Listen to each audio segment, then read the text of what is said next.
नमस्कार, मैं हूं सत्यपाल और आप देख रहे हैं CWB हिंदी न्यूज।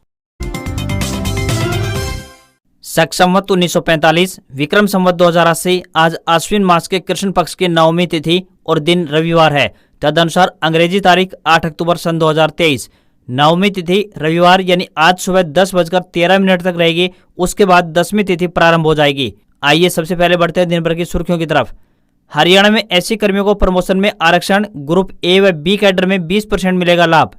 हिसार में कृषि मेले की तैयारियां पूरी। हरियाणा एग्रीकल्चर यूनिवर्सिटी में डीसी-एसपी ने लिया जायजा। आज उपराष्ट्रपति जगदीप धनखड़ करेंगे शुभारंभ। पानीपत रेवाड़ी में सम्राट हेमचंद्र विक्रमादित्य के स्मारक बनेंगे। सीएम मनोहर लाल खट्टर ने डाक टिकट किया जारी। ग्रुप डी भर्ती एग्जाम का 1 महीने में जारी होगा रिजल्ट। हरियाणा में 21 व 22 अक्टूबर को 11,84,000 युवा देंगे एग्जाम। पानीपत में 2 घंटे चलेंगे पटाखे। दीपावली और गुरु पर्व पर रात 8 से 10 बजे तक समय निर्धारित किया। सिर्फ ग्रीन क्रैकर्स को ही मिली अनुमति।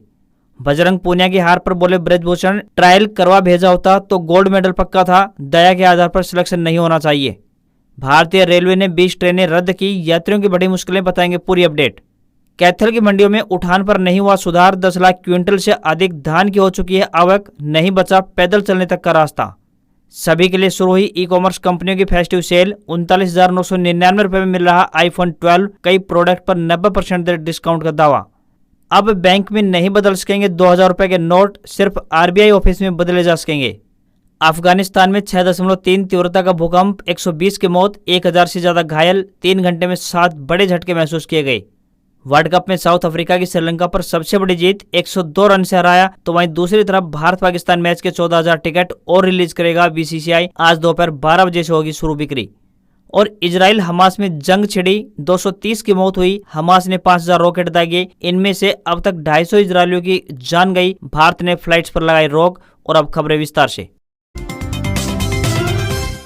हरियाणा में बारिश के आसार बन रहे हैं। पश्चिमी विक्षोभ के कारण 8 अक्टूबर की रात से ही मौसम में बदलाव देखने को मिलेगा। 9 अक्टूबर को हरियाणा के सभी जिलों में बारिश होने की पूरी संभावना बन रही है। मौसम विभाग की माने तो अगले 7 दिनों तक दिन के तापमान में कोई बड़ा बदलाव नहीं होने की आशंका व्यक्त की गई है। रात के तापमान में लगातार गिरावट देखी जा रही है। राज्य के महेंद्रगढ़ की रातें अब तक की सबसे ठंडी रिकॉर्ड की गई है। यहाँ का तापमान गिरकर 17 डिग्री सेल्सियस तक पहुंच गया है। हरियाणा में अब हल्की हल्की ठंड की शुरुआत हो चुकी है। मौसम में बदलाव का असर सुबह और शाम के समय महसूस किया जाने लगा है। आने वाले दिनों में लोगों को गर्मी से अब राहत मिलती दिखाई देगी। तो वहीं 11 अक्टूबर से उत्तर पश्चिमी हवाएं फिर से चलने से रात के तापमान में गिरावट तथा मौसम शुष्क रहने की संभावना है।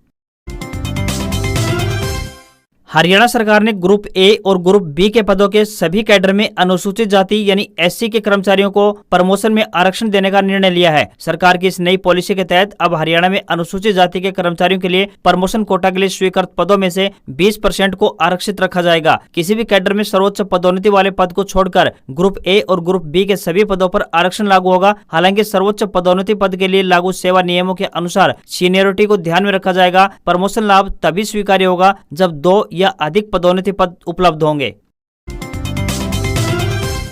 हरियाणा के मुख्यमंत्री मनोहर लाल खट्टर ने कहा है कि सम्राट हेमचंद्र विक्रमादित्य की याद में पानीपत तथा रेवाड़ी में स्मारक बनाए जाएंगे। संत महापुरुष सम्मान एवं विचार प्रसार योजना के तहत दोनों जिलों में 4 से 5 एकड़ भूमि में स्मारक बनाए जाएंगे ताकि सम्राट हेमचंद्र विक्रमादित्य की शौर्य गाथा आने वाली पीढ़ियों को प्रेरणा देने का कार्य करे। रेवाड़ी में पले बड़े हेमचंद्र विक्रमादित्य को हेमू के नाम से भी जाना जाता है। रेवाड़ी का इतिहास महाभारत काल से भी पुराना बताया जाता है। सम्राट हेमचंद्र विक्रमादित्य की हवेली आज भी रेवाड़ी शहर के कुतुबपुर में स्थित है। ये हवेली करीब 1000 साल पुरानी बताई जाती है। मुख्यमंत्री ने यह घोषणा शनिवार को नई दिल्ली स्थित हरियाणा भवन में सम्राट हेमचंद्र विक्रमादित्य की स्मृति में स्मारक डाक टिकट विमोचन कार्यक्रम को संबोधित करते हुए की। सीएम ने कहा कि सदियों बाद स्वराज के सपने को साकार करने वाले सम्राट विक्रमादित्य को याद करने के लिए यह कार्यक्रम किया गया है। ऐसे महापुरुष न केवल हमारी अमूल्य धरोहर बल्कि हमारी प्रेरणा भी है। इतिहास में हेमचंद्र विक्रमादित्य के नाम कई कीर्तिमान है। करीब 450 साल पहले मध्यकालीन भारतीय इतिहास में 22 युद्धों में लगातार विजय रहने वाले हेमू ने अकबर की फौज को हराकर दिल्ली की गद्दी पर राज किया था।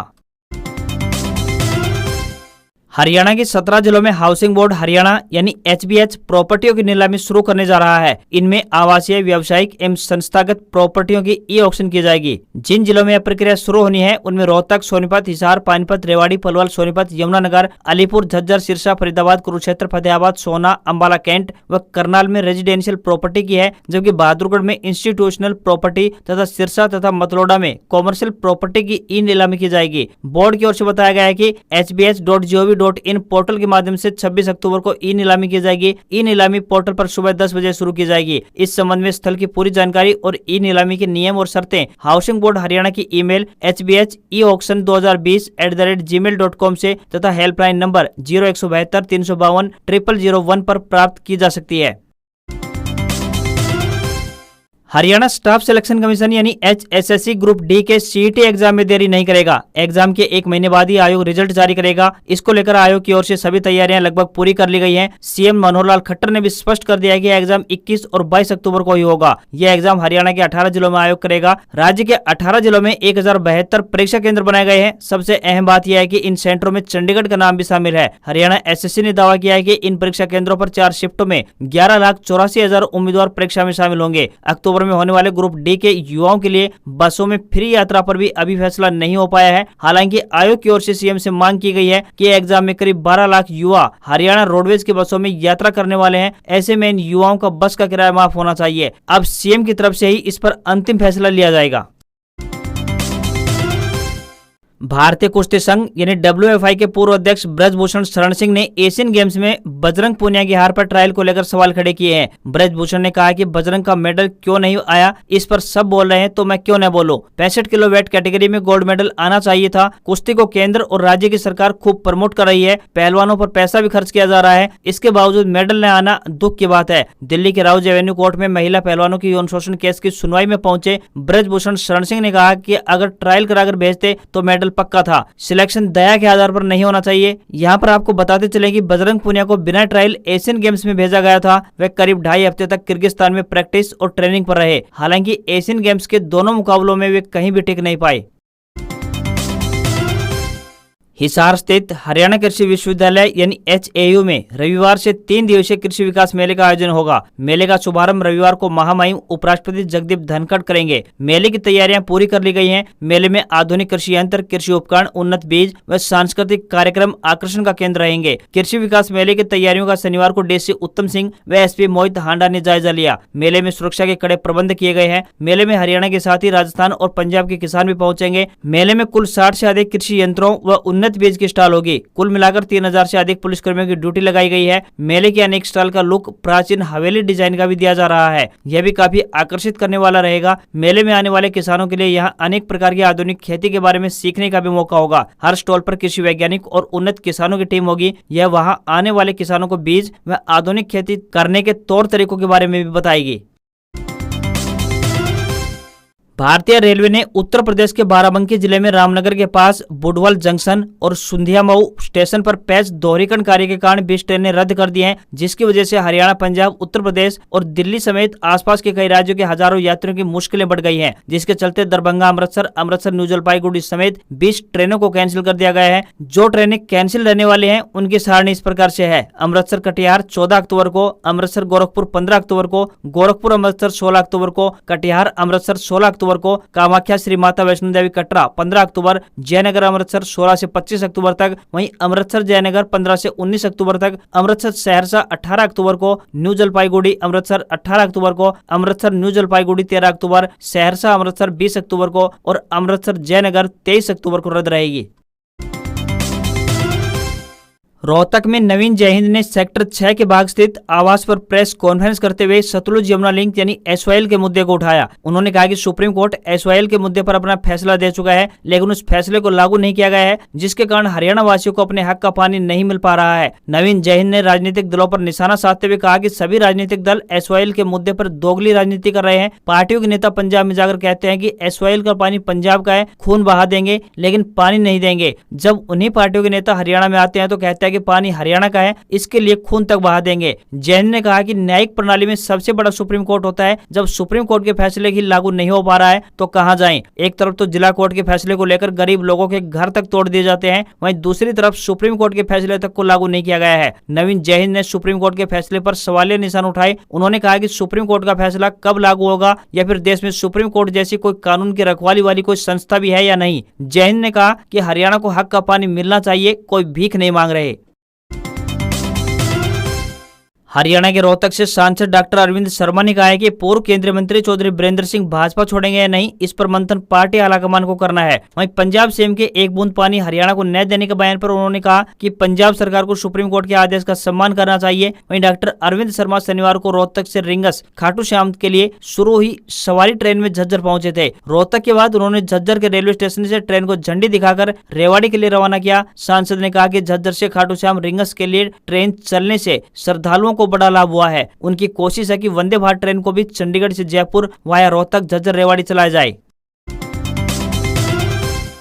राजस्थान की अजमेर जेल से हरियाणा के गुरुग्राम लाए गए मोनू मानेसर पर हरियाणा पुलिस का शिकंजा कस गया है। पुलिस ने पटौदी कोर्ट में पेश करके उसको 4 दिन के रिमांड पर ले लिया है। फरवरी में दर्ज हुए हत्या के प्रयास के मामले के अलावा कुख्यात गैंगस्टर लॉरेंस से वीडियो कॉल पर हुई उसकी बातचीत को लेकर पुलिस मोनू मानेसर से पूछताछ कर राज उगलवाएगी। पुलिस उससे हत्या के प्रयास के मामले के अलावा क्राइम ब्रांच मोनू और लॉरेंस बिश्नोई के वायरल वीडियो के मामले को लेकर भी उससे पूछताछ करने वाली है। मोनू की पेशी को देखते हुए पटौदी कोर्ट परिसर में भारी पुलिस बल की तैनाती की गई थी।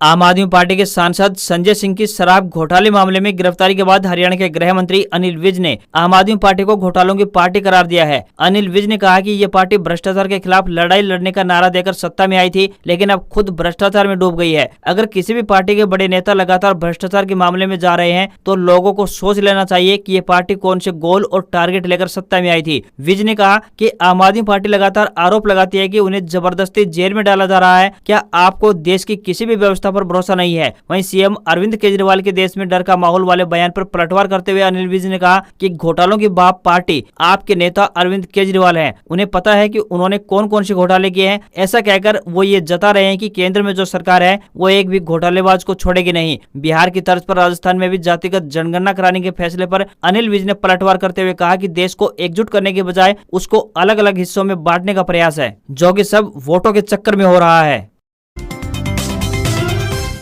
बीसीसीआई वर्ल्ड कप में भारत पाकिस्तान के मैच के 14,000 टिकट और रिलीज करने वाला है। फैंस ये टिकट रविवार यानी आज दोपहर 12 बजे से वर्ल्ड कप की ऑफिशियल टिकट वेबसाइट पर जाकर खरीद सकते हैं। यह जानकारी बोर्ड ने शनिवार रात को दी है। बोर्ड ने शनिवार रात को बताया कि अहमदाबाद के नरेंद्र मोदी स्टेडियम में 14 अक्टूबर को होने जा रहे इस मुकाबले के और टिकट रिलीज किए जाएंगे। भारतीय बोर्ड ने वर्ल्ड कप की शुरुआत से पहले अगस्त के अंत में वर्ल्ड कप के 4 लाख टिकट रिलीज किए थे, जो कुछ ही मिनटों में बिक गए थे। ऐसे में फैंस भड़क गए और सोशल मीडिया पर बोर्ड की आलोचना करने लगे। फैंस भारत पाकिस्तान मैच की टिकट रविवार दोपहर 12 बजे क्रिकेट वर्ल्ड कप की वेबसाइट tickets.cricketworldcup.com से खरीद पाएंगे। वर्ल्ड कप में रविवार को भारतीय टीम का पहला मुकाबला ऑस्ट्रेलिया के खिलाफ चेन्नई के चेपक मैदान पर खेला जाएगा। साउथ अफ्रीका ने अपने वर्ल्ड कप अभियान का धमाकेदार आगाज कर दिया है। शनिवार 7 अक्टूबर को टीम ने पहले ही मुकाबले में श्रीलंका को 102 रन के बड़े अंतर से हरा दिया है।